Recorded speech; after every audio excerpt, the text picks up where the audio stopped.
everyone. Welcome to another episode of SaaS Leaders Lounge. In episode 12, we've got a special guest. We call him Marty, the OT guy. He's well known in the cybersecurity industry as one of the technical geniuses who are helping to uncover a number of problems in the industry and helping users to really understand how to go about solving those issues. Marty, how are you doing? Yeah, good, thanks, Paris. Welcome to my world. It looks like you've got a great setup there at the moment. There was a lot of it. It's good you can't see what's not on camera because it looks like a bomb site in here. Yeah, I've got a lot of cleaning to do over the next week or so. But as we approach Christmas, I guess you'll have more than enough time. And just before, we dive into the OT security space, I just wanted to get to know a bit more about you and for the audience, just to find out in your early years, of course, you're based in New Zealand. How was it for you growing up in New Zealand, and when did that early passion for technology really kick in? One of the cool things about New Zealand is we are behind the world. So growing up in 1970s, 1980s, New Zealand was probably more like, I don't know, maybe 1960s or maybe late 50s in the States or in the UK, I guess. So it was a good time to grow up. It was a lot of fun.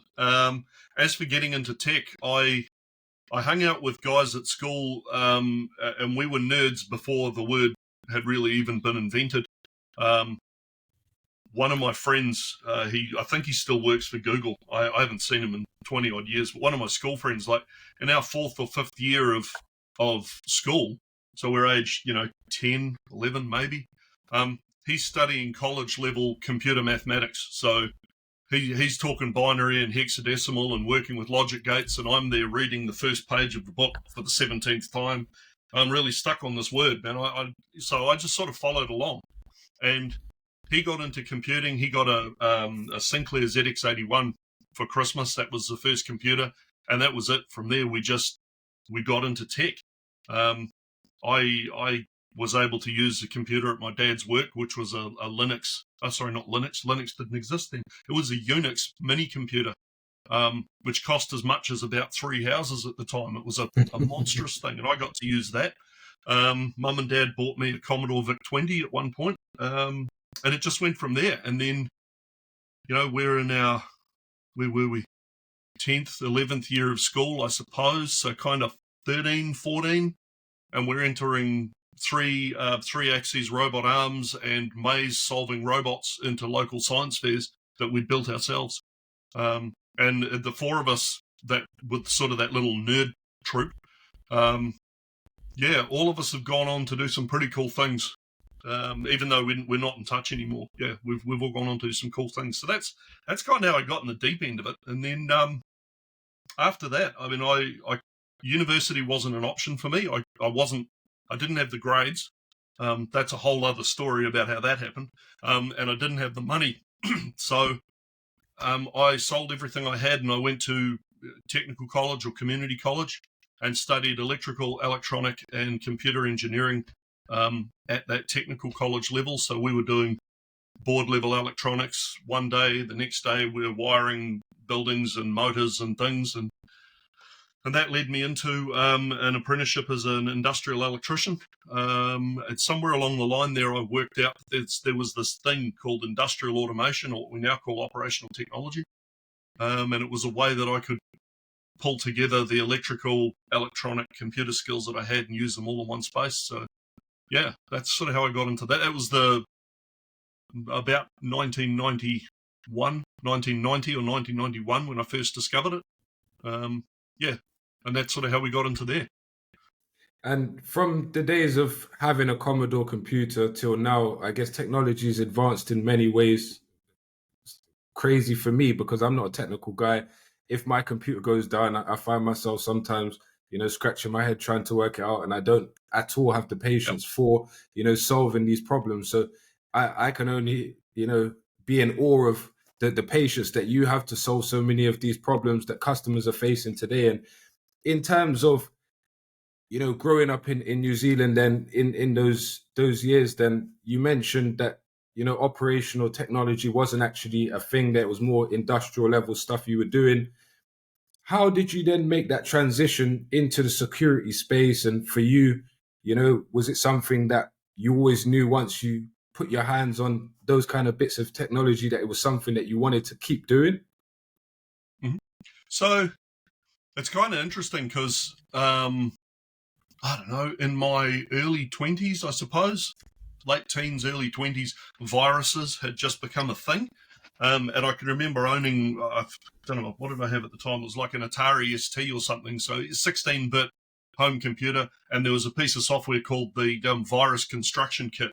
So we all wound up with a hacked copy of that or pirated copy of that. And we're making these little viruses and causing problems in our own lives, really. And it was really cool. And I was interested in that and how it worked, but I never saw a path to get me from where I was to there.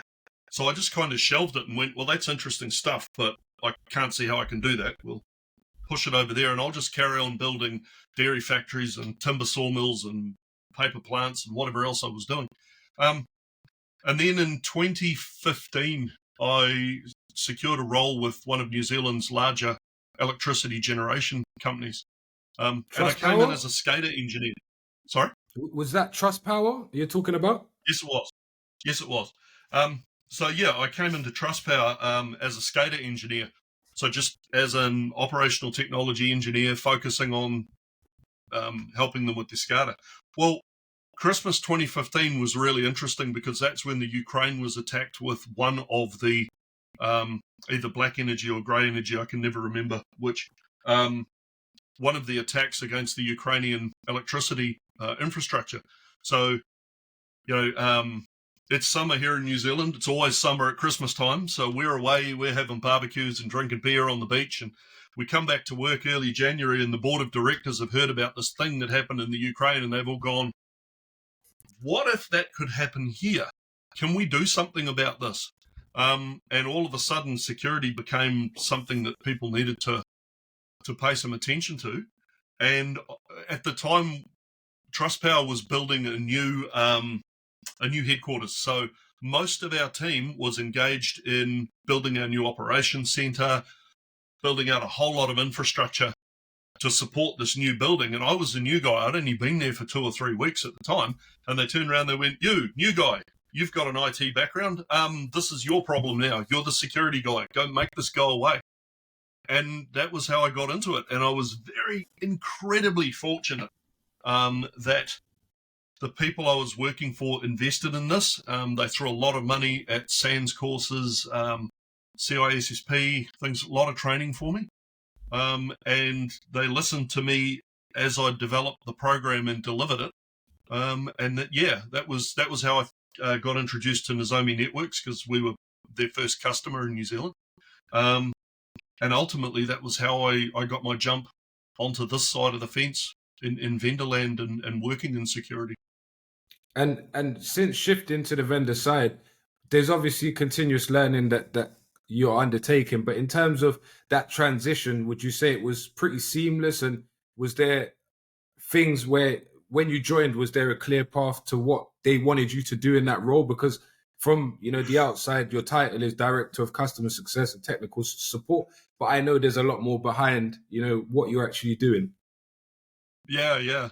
It was an interesting journey because I'd spent most of my career working as an integrator, serving customers. I'd had this last part of my career at Trustpower as a customer working with vendors and integrators, and I honestly thought, I know which side of the fence I'm on, and I've worked both sides. I should be fine. I've had my own business. I built my own business. So I know what the pains are of building a startup, even though, not even slightly on the scale of what tech startups do, but there's a lot of similarities there. The number of zeros at the end of the calculation just tends to be more.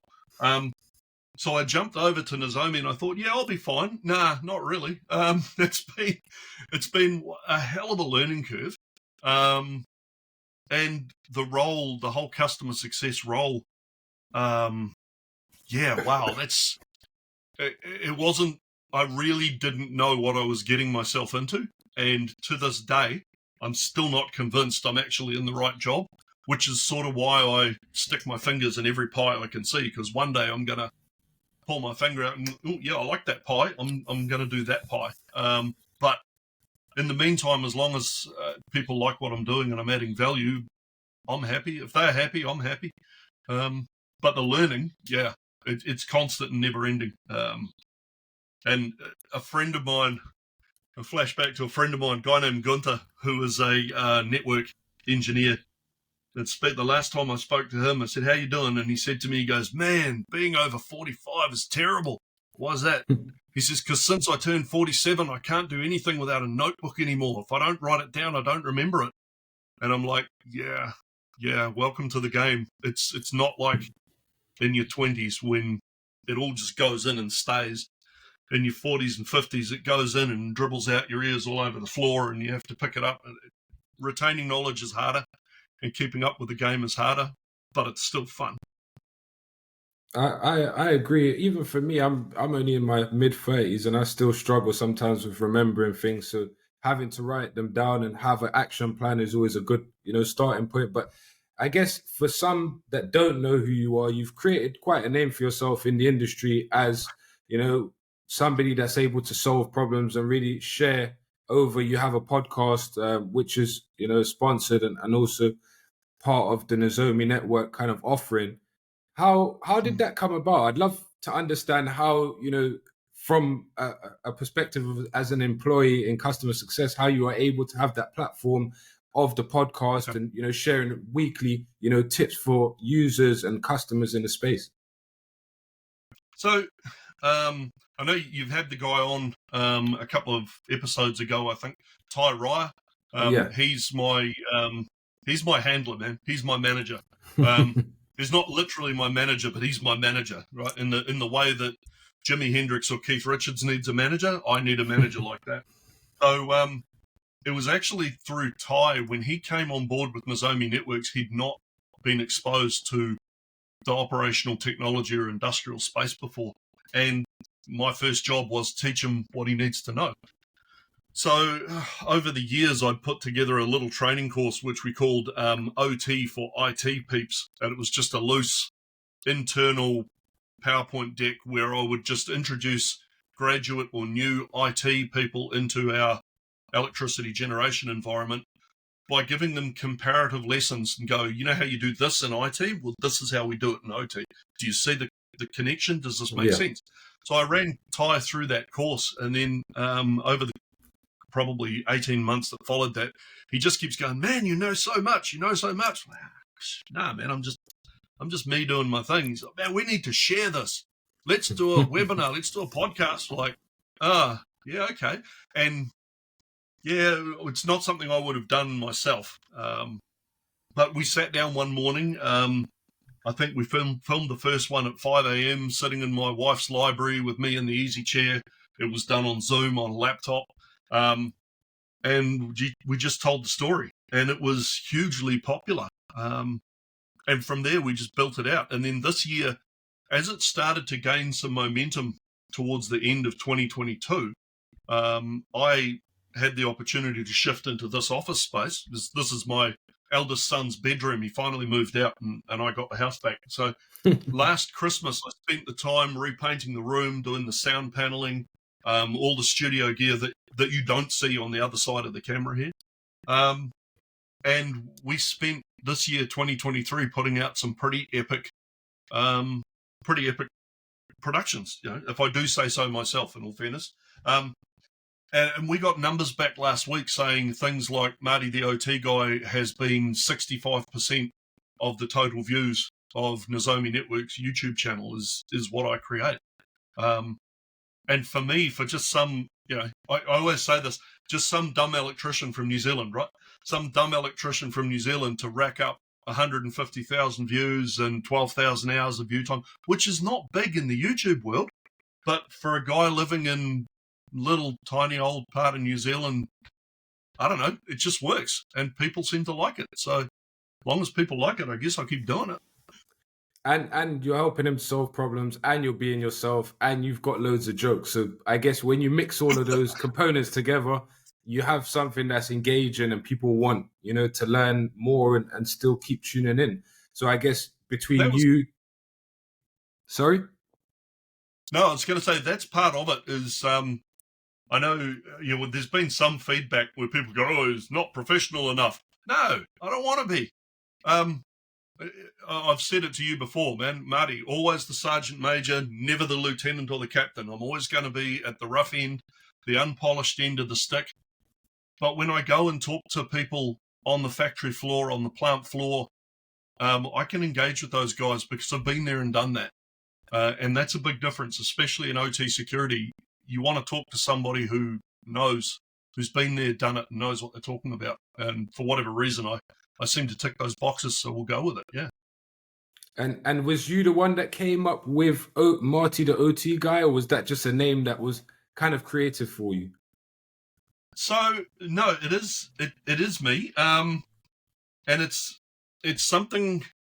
It's a format I've followed for most of my career. So when I was an electrician, people knew me as Marty the Sparky. When I was working in IT, it was Marty the IT guy. When I started with Trustpower, it was Marty the SCADA guy. Then I became Marty the security guy. And even when I was in the de facto CISO role at Trustpower, which I spent about a year as enterprise security officer, and even then it was easier to get people to engage by just being, "Hey team, I'm Marty the security guy." And everyone goes, "Ah." Oh. Whereas if I sit there and go, "I'm the enterprise security officer," no one wants to hear that. They want to talk to a guy who's speaking their language at their level. So that's where it came from. And when we started doing this, it just seemed, well, for me, it was just a rehash of a I don't know, a trope maybe. It was just rehashing an idea that had worked time and time again. It's Marty the OT guy. Yeah, it just works.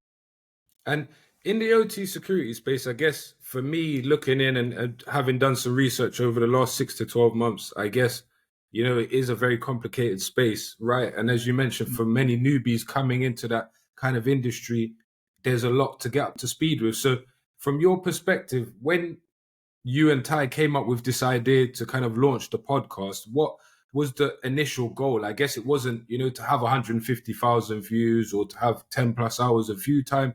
What was the main goal? Was it really around helping customers and ensuring that there's, good satisfaction scores from their perspective? Or yeah, so this is where my having never worked in the customer success space before, I really didn't know what it was.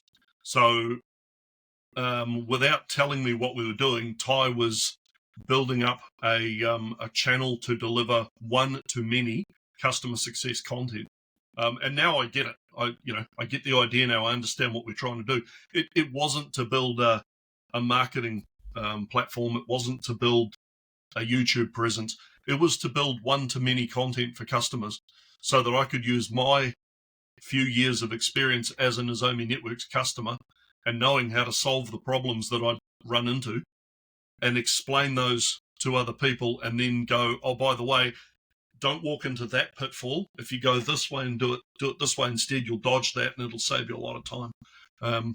And yeah, that's where, I don't know, we've got some credibility because I've been there and done it, I suppose. It would be different if I was just another, I don't know, just another guy who'd done the course and worked for the company but never actually worked as a customer. It probably wouldn't work the same way. As you mentioned, you understand the pains of the customers because you've sat in their seat before, so it helps you to really see things from both perspectives, I guess, which is important. And I guess something I want to understand from your perspective, because we've had conversations before, and even speaking to some of your colleagues, they talk about Marty's really a guy that loves to solve problems. Some of the most complex problems, we slide it under the door and Shazam, we've got the problem solved. So the question I have for you now is really, personally, what problems do you love to solve the most, and what have been the most challenging topics that you've covered, not just on the podcast, but in your time working at the Nozomi Networks? I think, the podcast really is, it's a way of summarizing and sharing the learnings from things that have happened in the customer space within Nozomi. Now, obviously, working in security, other people will know this. You can't just go out and go, "Oh, at this customer, we had this problem. We solved it this way." There's a lot of confidentiality. there's business secrets and things, intellectual property that you just can't share. So you need to take the story of how you solved the problem, and you've got to change that story. What do they say in the movies? The names have been changed to protect the innocent. You have to kind of do that. So we have to find ways to tell a story. I think that's where a lot of that content comes from. Some of the most interesting challenges have actually been when a customer goes, this thing over here, it's green, but I need it to be blue. Or they'll have a feature request and it's working through the why, the wherefore, taking that to the product team, getting them on board. That's been interesting stuff. And then some of it is application as well. It's what usually our professional services or delivery guys would be dealing with, but sometimes they get lumped with a little bit of that. You touched on it. You used my analogy that I know I'd shared with you is throughout my career, my preference has been to sit in a dark room where people slide a problem under the door. I solve it with the magic and wizardry I've got and then give them an answer back. It's been my preference. And this time around in this customer success space, having to actually work face-to-face with customers was something I thought I'd be okay at. But going into my 4th year, I've learned a lot. And I'd almost I jokingly at the moment call it my biggest career mistake was assuming that I should be allowed to talk to real people. I should still be locked in a dark room solving problems. And that's my perfect job, right? Is literally that, just sitting, geeking out, absolutely geeking out on stuff and solving problems. But, I've had a pretty successful career as an engineer, despite not being a university qualified engineer, right? But man, when I look at the guys we have in our engineering department, it's light years apart. And any big vendor, any big name in the world, the guys that are doing the really tough work, man, they're from another galaxy. That's something else. And I'm good at what I do, but I'm not that good. So yeah, it's an interesting challenge to find that place where you can be. Still as close to the sharp, pointy bit, but not overcommit or put yourself in an environment where you're not functional, I guess. I think that makes sense. I would say you're being very modest in terms of the skills that you do have. And yes, you may not be a hardcore software developer type of person, but you have a list of many traits that are valuable for you and the customers and Nozomi, and therefore you've had a successful stint so far, and that will continue beyond this. But as I mentioned at the beginning, and for us, this is a very unique episode, right? Because rather than talking to very commercially led people, I wanted to bring on somebody that's very technical into the weeds of OT security, just so people that are in the security space could really understand the impact that OT security has and why it's so important. As we look at some of the major events that have taken place. So just wanted to ask you to give me a bit of an overview about your take on OT security and some of the challenges that you've maybe helped customers solve without, maybe going too deep into the details of the customer name, etc. No, that's fine. So for me, one of the biggest draw cards about OT security connects to and ties to production, and ultimately it would be revenue, resilience and security, and health and safety. In 1990, early 1995, I walked in to start my shift in a sawmill as the senior electrician on site. I walked in and I'm looking at my night shift electrician who was about to clock off and go home and go, man, you're unusually pale. Something's not right here. Hey, Dave, what's going on, man? He goes, man, we just had an accident in the sawmill. What are you talking about? He says, you know that new cleaner guy who started 2 weeks ago? Yep. He says, he's just had his arm ripped off. And this guy, he put his hand in a place it shouldn't have been, and he literally had it pulled off at the shoulder. And my guy was the first guy on scene. He was the first guy there. He had to clean up the mess and all the rest, and we had to make phone calls. And the guy wasn't dead. Incidentally, they reattached his arm, and he has something like 80% use of it, which was really cool. Good outcome. But for sure, that was really eye-opening. And since that time, I've it's certainly not been fortunate enough. I've managed to be on a lot of sites and had either either ended up investigating incidents or responding to incidents where people have been injured. And as soon as I started to understand, or I could see the connection between this idea that some hacker could break into a place and cause that was where it really struck my, it grabbed me by the heart. It hit all the chords, right? And to me, that's the thing. That's what OT security is about. Now, the likelihood of somebody breaking into an industrial plant and causing significant harm or death, it's possible. Thankfully, we haven't really seen it happen yet. I think we will in time. It's possible, but it's not. If you do everything right, you can really reduce the probability and make it, possible, but highly improbable, highly unlikely. Yeah. And then you go as a business, you look at it and go, well, if it's possible but highly unlikely, why am I investing in it? And I've had these discussions. I had to argue these points. So then you have to find another way around it. And that's where an understanding of production, how production works, how OT systems work, how you can optimize a production network and improve revenue for a customer at the other side through the use of security tools, security engineering, and just delivering a smart program without going with the needle hard to one side where it's all about security and forget everything else, or at the other side where there's no security and it's all about revenue. There's a place you can set that needle, and it differs in each environment. You can set that needle to the right place where you use the security program as a tool to improve revenue. That excites me. Between using security program and using risk analysis and risk management, particularly quantitative risk, really excites me. But you get those things together and deliver to a business, deliver an improvement in revenue or improvement at the bottom line through technology. That's really cool.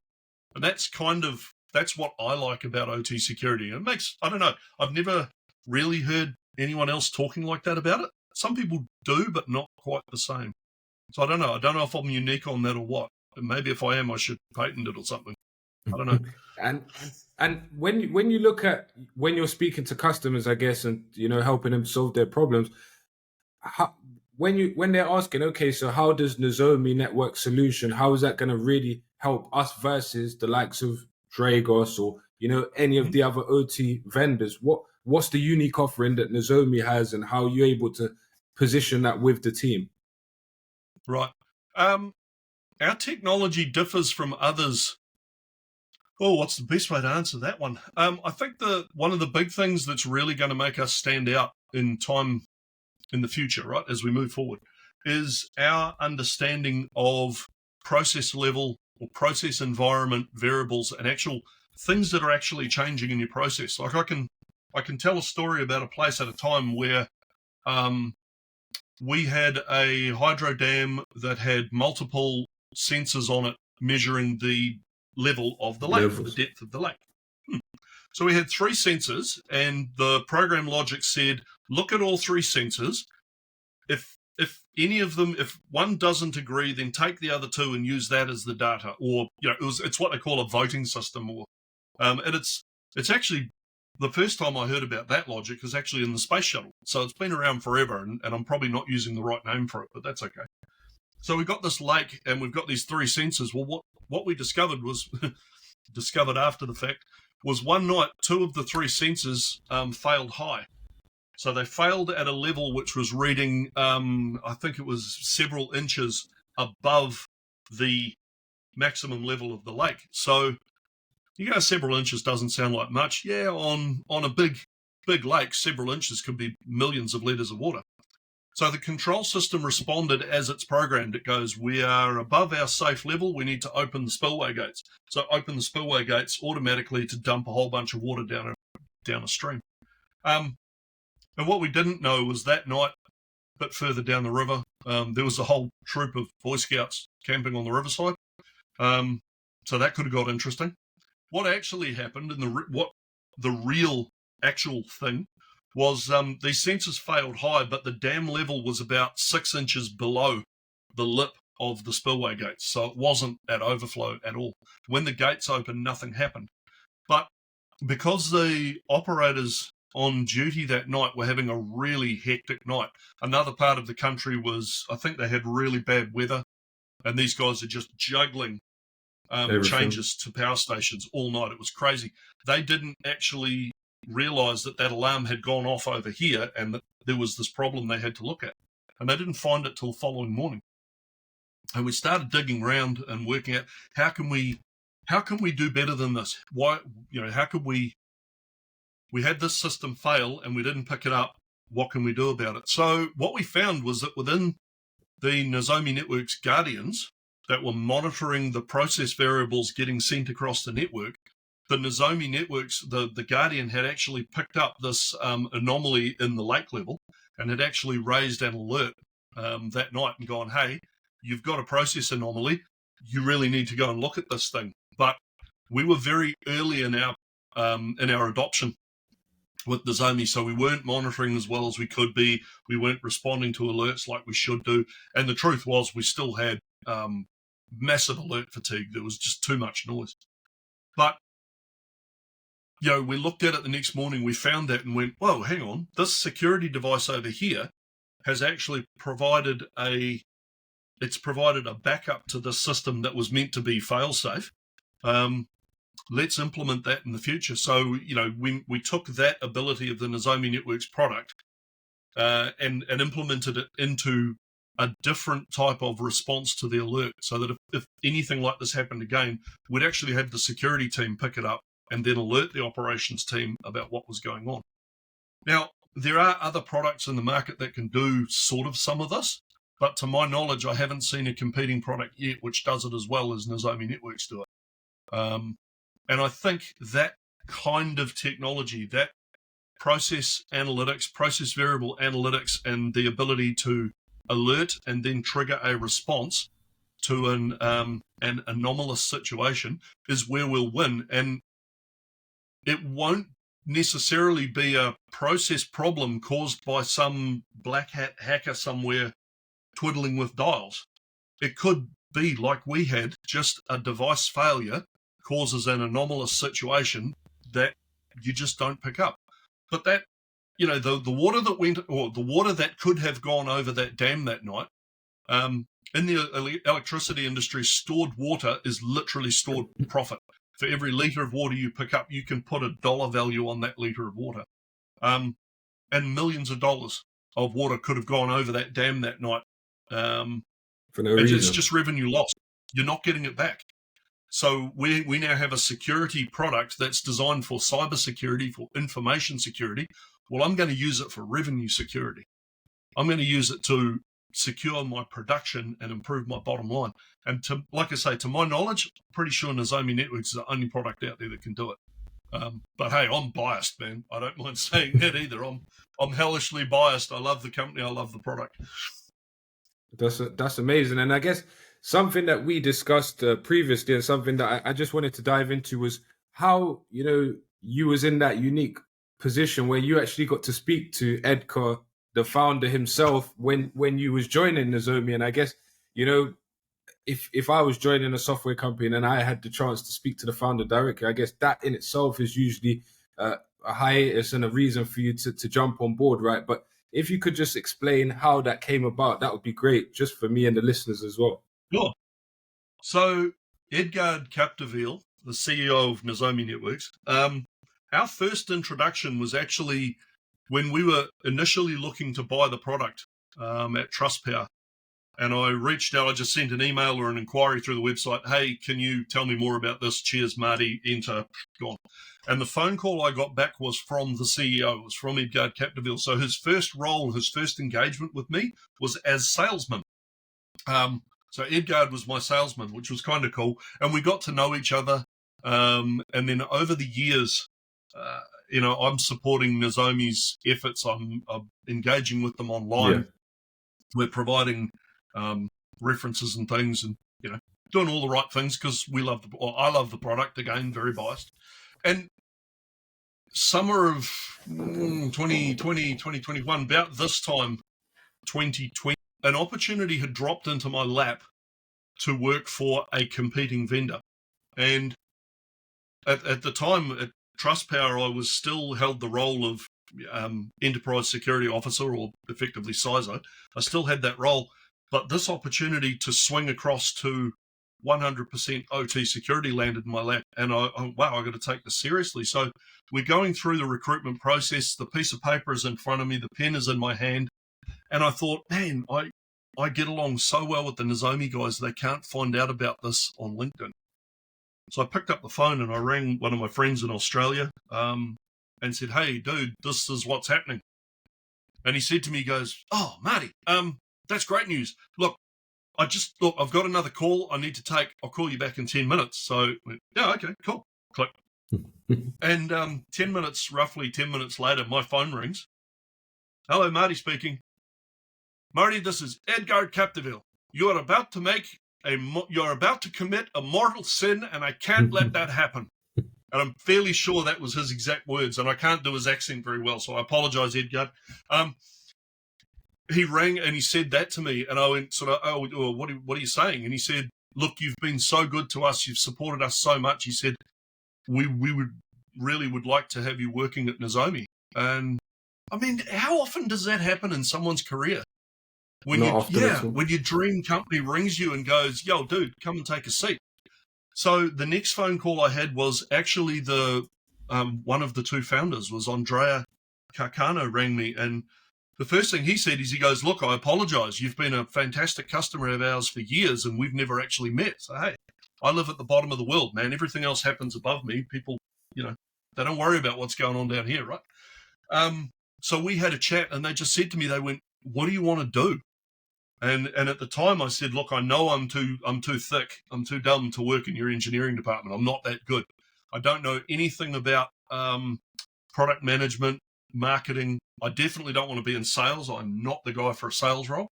And I'd spent, nearly 20 years of my career as a OT engineer, where when you're delivering a product, basically you move your life into a site. You sit on wooden crates. So you got one crate you're sitting on. There's a crate your laptop's sitting on. I used to live on fruit juice and dry roasted peanuts for days at a time. And you work 16-hour days, 7 days a week for weeks on end to get things working. And I didn't want to go back to that. So I said, well, I've applied for this role as a, technical account manager, as a TAM. Do you do anything like that? They went, no, not yet, but we're starting up this customer success department. Maybe you could slide in there and help us with that. I went, sure, I'll do that.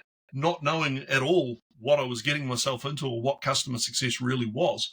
So, yeah, for the first about 9 months, I think, of my role was just helping out with anything and everything I could while I learned about customer success. And then they hired my current boss, a guy named David Sunderland. They hired Dave Sunderland in, and he's a customer success guru. Dave came in and I was able to go, hey, Mr. Sunderland, you're my boss now. Here's this massive pile of work that I've been doing for the last 9 months. I hope it's useful. Let me know what you need. And it turned out I'd done some pretty useful stuff, and I helped Dave to onboard very quickly and get up to speed with what was going on and what the industry was like. And then Dave hired Ty. He brought Ty in. And it's kind of just been history from there. I just stepped back and let the guys who know what they're doing, y'all do the thing. Just tell me what you need. Push the problems under my door. I'll solve them and push them back. And that's how I got to here.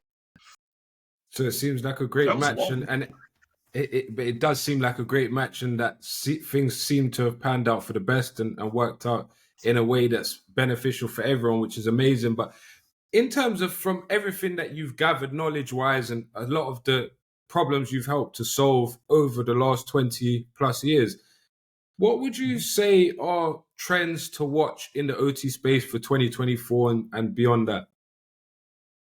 Everyone's getting into this one. I've been asked this several times recently, and one of the answers I gave back was, you know what, go look at my 2023 video and we'll just change the date on that, because I think we're still going to see more of that. It's kind of good to see that other industry experts out there, other guys who kind of looked on like me, I guess, that they're saying a similar thing. They're saying, the problems haven't changed, they haven't gone away. AI is going to be interesting. I am not an AI expert, so I don't really have a lot of technical or deep detail to offer on that. But like every part of every industry and everything in our lives, AI is going to be an interesting thing to watch. I don't know if it's going to be good or bad ultimately. I'm not sure anyone does yet. That's a big one. I think the recent changes, and again, not an expert here because I'm not based in the States, but the recent changes in the US at the SEC have changed some rules now about reporting cyber incidents. I think that kind of thing's going to be interesting. I saw some changes this year where the type of reports that people are now required to deliver about cyber incidents deliver to the SEC. That's kind of opening the kimono on things that people would never have talked about 5 years ago. And I think as that information comes to light and starts to be shared, I think that'll help shape the industry as well. So I'm really interested to see that. Maybe in the Europe space, again, not an expert, not in Europe, but they've got the NIS2 coming online, or coming more so online. I'm not, as I say, not an expert at all, but that's going to shape that space.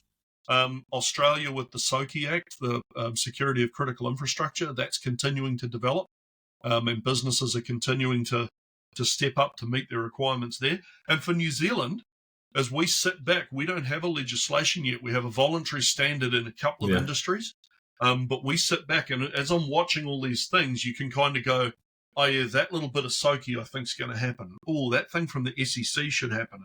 This thing over here should happen. And as our legislation experts within New Zealand government sort of get together and start to form whatever we'll have, I think in this case, maybe being a few years behind the trend or behind the eight ball might actually pan out pretty well for us. It could be quite cool. So yeah, 2024 is going to be interesting. I think 2025 and 6 will be more interesting around some of that legislative space. But yeah, that's my poorly formed pre-Christmas 2 cents worth. Let's call it that. And I guess you've probably seen it in the news as well. There's been a lot of talk about CISOs at the moment and the role that they play and, the efforts that they have to go through. That's something that I guess is going to continue to be a topic of interest in the security space and, greater accountability for not only software companies, but companies across all different industries. So that's going to be something to watch. So I guess a lot of companies are going to be investing more in not only OT security, but also more on the IT security side as well. But from where you sit at the moment, I just want to understand what are the biggest challenges for you to stay ahead and abreast of the latest developments in the industry? I think, wow, that's an interesting one. I sort of want to break that up into two ways, because when I worked as Enterprise Security Officer / CISO, my focus was on risk management, governance, assurance, those things. That was where my focus was there. And there was changes in legislation, but I had a legal team to kind of back me and just go, let us read the big words, we'll give you a summary and tell you what that means. So that was kind of cool. I had a risk and governance team working alongside me who said, this is what we need, you just have to provide it in this format. That was easy. It sort of wasn't quite as hard to stay ahead of all that. There was a lot to do. But technically, trying to stay ahead of the new technology, man, we alluded to it before about, the older you get, the harder it is. I'm wondering how that continues to develop, because I've still got 20 years in my career, in theory. And I'm wondering how that's going to continue to play out, to staying ahead with these things. The technology is so cool, right? I mean, I started playing with Z80 and 6502 microprocessors in the 80s. They're reasonably easy to understand. When I go looking at processor architecture these days, because that's something I really need to know, right? But I do it anyway. I go looking at processor architecture and trying to understand the electronics and the physics and things going on in there. It's mind-bending. And software changes faster, probably, than this. Even when I did what they used to call Microsoft Certified Solutions Developer for .NET, good Lord, what did I do? 2.0? You look at the difference between writing code and .NET 2.0, where all I did then was desktop apps. We didn't focus on web at all, versus today. Man, the principles are all the same, but it just changes so fast. So I don't know the answer to that, really. I think probably like everybody, probably what I do is I keep running forward, putting one foot in front of the other. Occasionally I trip and stumble. I drop, roll, try not to take too much skin off, get up and get running again. And I'll almost guarantee that everybody in the industry is doing that. But someday, there must be a point someday where you drop, fall, roll, and go, you know what? The view on here on the grass looking up at the sky is actually better. I think I'll do something else for a while. I don't know. Maybe. Hopefully, Man, I don't even know if that was a proper answer. I'll take it as an answer. But and in terms of, as you also probably know, I know your daughter works in recruitment as well, maybe in a different industry. But in terms of the economic situation over the last 12 to 24 months, there's been so many people, friends, connections that have reached out to me that are really finding it challenging to find a new role. Many of them do come from technical backgrounds and want more of a customer facing role, as we call it today. What would be your advice for people with similar skills that maybe come from an industrial engineering background or software development background, maybe so very technical? They've mainly spent their time in front of a computer, but now want to move into a similar role. What would be the skills that they would need, and how would they be able to maximize the impact that they have in the organization? Yeah. So, it's about being able to reframe your experience to look at a customer's situation and go, that is 90-something% like this thing that happened over here and a little bit of that thing up there. And if I can pull those together and share that story, that might help this guy get over the hurdle. And I mean, that's not, that's not a nugget of gold right there. Pretty much anyone knows that and knows that that's what you do. But I think for me personally, the bigger challenge and the thing that I wish I'd recognized sooner is when you go from being a guy in a dark room solving problems, you're an engineer or a techo, and you suddenly decide you've got to put yourself out in front of people and talk to them and engage, make sure you've got that skill set, or make sure that's what you really want. Because for me, that's been the hardest, is I can get up in front of an audience and talk to people and do a presentation, do a great job of it. But in a meeting, I find I can't think fast enough to stay up with what's happening in a meeting, and I get overwhelmed quite quickly, and it's very, very difficult for me. And to be completely frank and open, look, my therapist has made several $1,000s out of this year. We've talked about this long and hard, and the lesson I got from that was, he said to me, he goes, why did you even do this? You are a really successful working in a dark room solving problems. Why did you step out into the light? And my answer to him was, because I thought that's what I needed to do to advance my career. I'm not 100% convinced I was right. And then I get people like Ty and Dave who keep going, man, you're knocking this, you're killing it, keep doing it. I don't believe that. There's something in there. If you want to make that jump from technical into customer facing, be aware of what you're getting into. Look, if you want to do it and you want to be good at it, go for it. And if you enjoy it, it's fantastic. Be aware of what you're getting into and set yourself up for success, like anything, really. Do your planning. What do they call it? The 6P quality control. Proper planning prevents properly poor performance, right? Just ask the questions, do the planning, and make sure you make a choice that suits you. But use the experience you've got, because chances are the people you're talking to haven't had those experiences. They don't know. And if you don't share, they'll never know. So get into it. Hope that helps. Yeah, I really like the answer there. And I guess as you know, and as you mentioned there, where your strengths lie, you need to really exercise those strengths, but also be willing to pick up new skills and be willing to fail. This is often something that leaders say to me on the show and outside of our podcast as well, that you need to be willing to fail and fail fast, because this is, how you learn lessons, right? And just for other people in the OT space, what advice would you give them in terms of to stay, ahead of the game and to do the best that they can in their job? What personal advice has worked for you? I think the big one here is, get on board with this whole OT security thing. It's not going away. And I know because we deal with a lot of really large organizations, those environments are changing. Their OT people are on board. But as you look down to the small and medium enterprises, and I see it a lot in New Zealand, but the same pattern occurs globally. 80, 90% of our GDP or something is small and medium enterprises, businesses with under 100 people. How do you protect your revenue when you're that small? You need to make sure that the people who are supporting you, you probably don't have on board staff guys like me on your payroll. So you're hiring an integrator, a contractor. The opportunity for those people providing those services to upskill and tailor a service and a product that fits the small to medium business market is massive. It's absolutely enormous. And I think the first people to get it right are going to go a long way. So there's a real opportunity there. Yeah, take your technical skills, get on board with the security thing. It's not going away. And if you can apply it in the manner that I was talking about earlier, where you don't just view it as I'm stopping hackers getting into something, but view it as I'm using this as a tool to improve and optimize my production, and ultimately it'll filter through to the bottom line. That's where you're going to get your win. That's where you'll be somebody different. Yeah.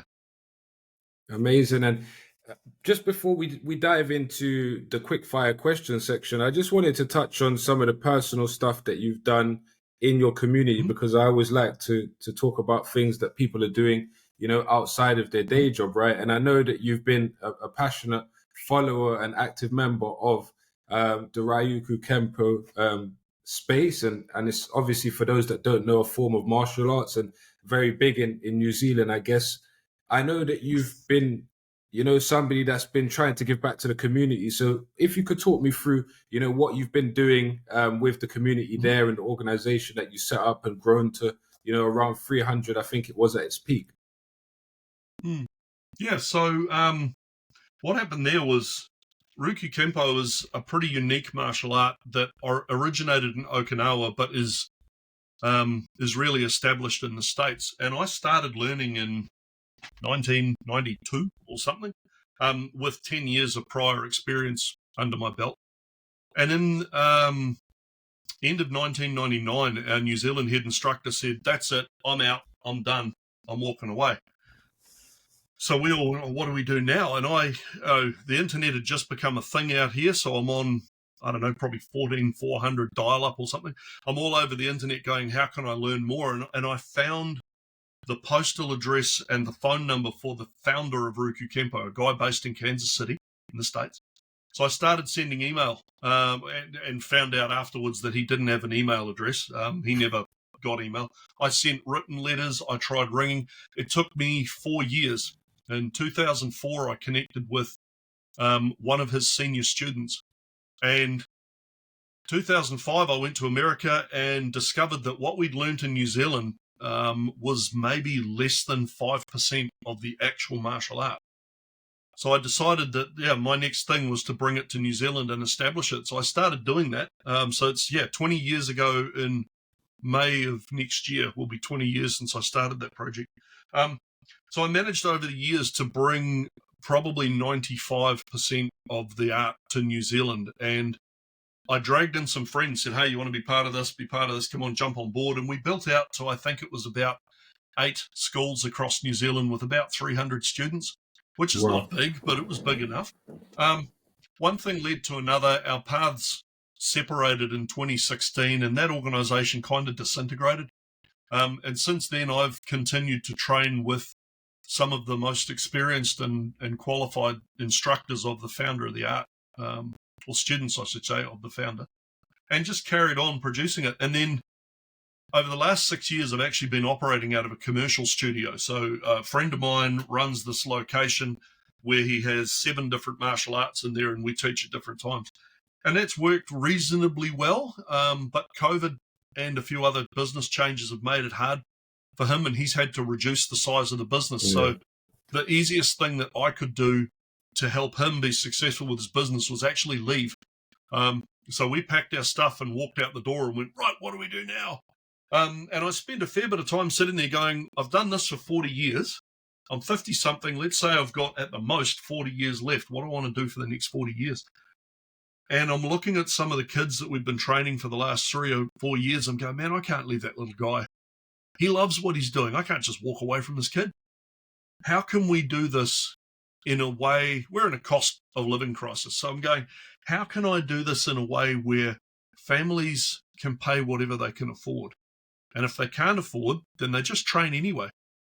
And I reached out, I actually used LinkedIn. I reached out and said, does anybody know, can someone introduce me to people that can help me with this?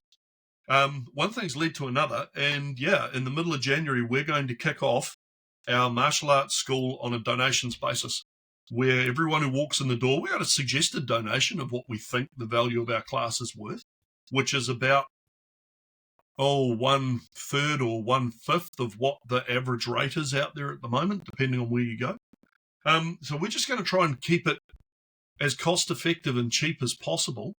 And we've been incredibly fortunate that another group in town who is funded through public and government programs just turned around and went, yeah, we like what you're doing. Come and use our space.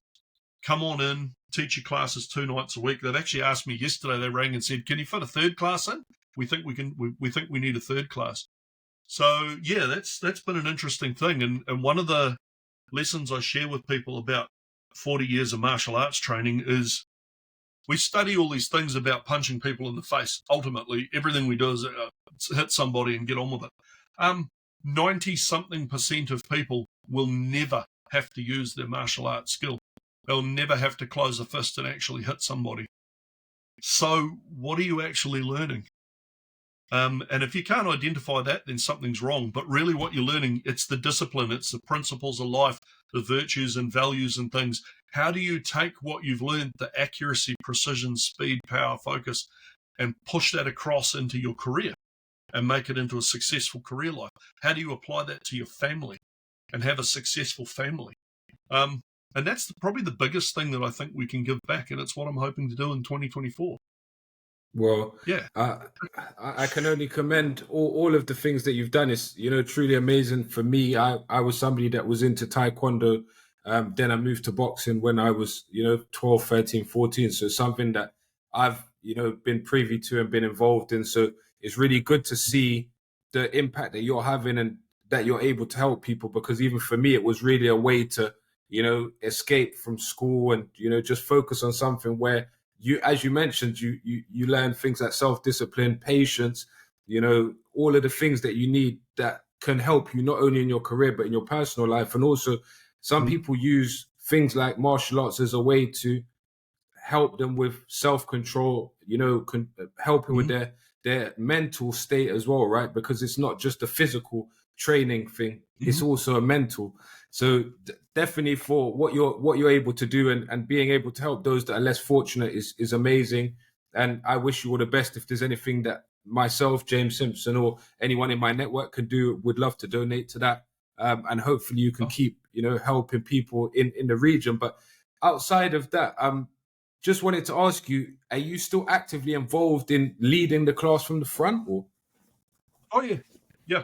I mean, I have, I got a lot of physical problems now. I got knees that don't work and arthritis and a spine that, probably needs replacing or something.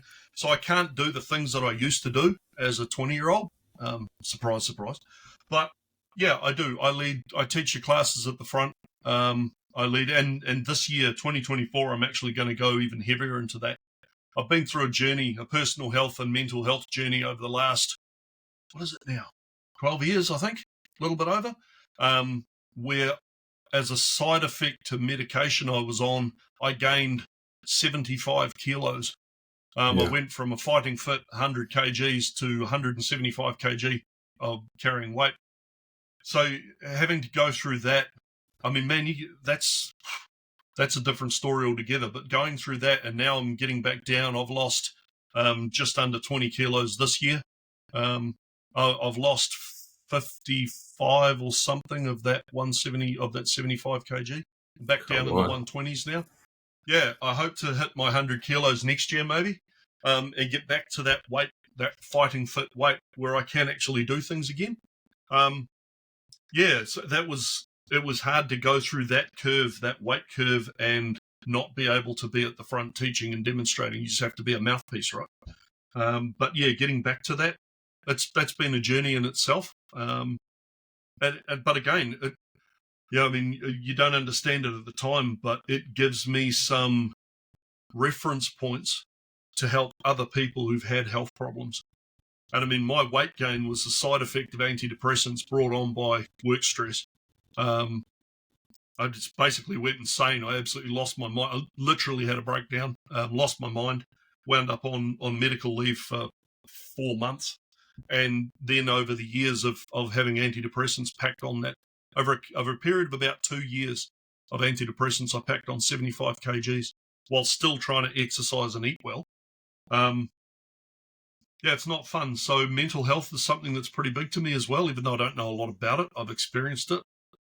But my martial arts and what I've been able to help other people with and give back what I can has been a huge part of that. So there you go. There's that too. Well, as I said, I really want to, thank you for sharing that. That's a very personal, story. And I guess mental health is something that, in the last 5 or 10 years is something that's being more acceptable and, things that is at the forefront of companies and individuals' mind. And even, now people are openly talking about it, but, people at your age and my father's age, he's 73 now, but, growing up, he always said to me, look, mental health was always something that wasn't really spoken about. It was very taboo. And as a male, especially, it was very much, you don't, there's no such thing as mental health and breakdowns and stress. You just get on with it. That's your job. That's what you do. So it's nice that people can talk about it and share those stories with others and let them know that you're not alone, right? Because that's, often the issue is you feel like nobody understands what I'm going through and the problems that I have. And it's only once you see a therapist or you talk to others that have been in that position, as you mentioned, you have those reference points and you can say, okay, I'm not alone in this. And it gives you a bit more strength to fight those omens. So again, thank you for sharing that. And I know it's, Saturday morning in New Zealand. So we're going to wrap it up in a moment. But just before we do, I've got a few quick fire questions I want to ask and then a question from a previous guest. And hopefully you have a question there too. But the first quick fire question I've got for you, I guess, is going to be, would you be a cat or a dog person? Oh, I'm a cat person. We have 4 cats. We peaked at 7 cats. We now have 4 cats. We're a cat house. Yeah. And a question I haven't asked before, but I think we all have had, ambitions as a kid. What was your goal or your aspirations as a child? What did you want to be? Like a lot of kids, policeman. I actually, because of some of the spinal problems I've got, I could not pass police or military entry, couldn't pass the medical.